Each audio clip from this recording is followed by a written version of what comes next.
প্রচলিত কোনো রাজনৈতিক সিস্টেমে প্রবেশ করার কোনো আমার চিন্তা ভাবনা নাই। আপনি বললেন আমার প্রস্তাবিত তাওহীদ ভিত্তিক রাষ্ট্র ব্যবস্থা যদি সরকার মেনে নেয় তাহলে সরকারের কি উপকার বা রাষ্ট্রের কি উপকার? আমার কথা হলো, এক নাম্বার হবে কি, পুরো জাতিটা একটা আদর্শের উপরে দাঁড়িয়ে যাবে। যখনই পুরোটা জাতি একটা আদর্শের উপর দাঁড়িয়ে যাবে তখন জাতির সমস্ত লক্ষ্য, সমস্ত সম্পদ, সমস্ত জ্ঞান, মেধা একটা নির্দিষ্ট লক্ষ্যের দিকে পরিচালিত হবে। এটাই হলো শক্তির মূল উৎস। এটা হলো আমি বলেছি এটা। দুই নম্বরে, আমাদের যে সুদভিত্তিক অর্থনীতি মানে ক্যাপিটালিজম, সুদ মানে পুঁজিবাদ, এই পুঁজিবাদ যদি বন্ধ করতে হয় তাহলে আল্লাহ দেওয়া অর্থনৈতিক ব্যবস্থা কায়েম করতে হবে। আমাদের আদালতে যদি ন্যায় বিচার প্রতিষ্ঠা করতে হয় তাহলে আল্লাহ দেওয়া বিচার ব্যবস্থা কায়েম করতে হবে।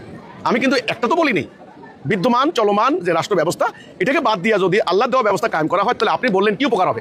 এক নাম্বার উপকার হবে, জনগণের দারিদ্রতা দূর হবে, বৈদেশিক নির্ভরতা কমবে, আমরা ধীরে ধীরে ধীরে ধীরে ঋণের জাল থেকে বেরিয়ে আসতে পারবো, কেউ না খেয়ে থাকবে না, বেকারত্ব থাকবে না, ঠিক আছে? আর আধিপত্য বিস্তারের যে স্বপ্ন, খায়েশ, ভারতের আধিপত্য, চীনের আধিপত্য, একটু আগে আপনি যে প্রশ্ন করলেন, রাশিয়ার আধিপত্য, আমেরিকার আধিপত্য, এই আধিপত্য বিস্তার কেউ করতে পারবে না যদি ইসলামের আদর্শের উপরে পুরো জাতিটাকে ইস্পাতের মতো ঐক্যবদ্ধ করা যায়।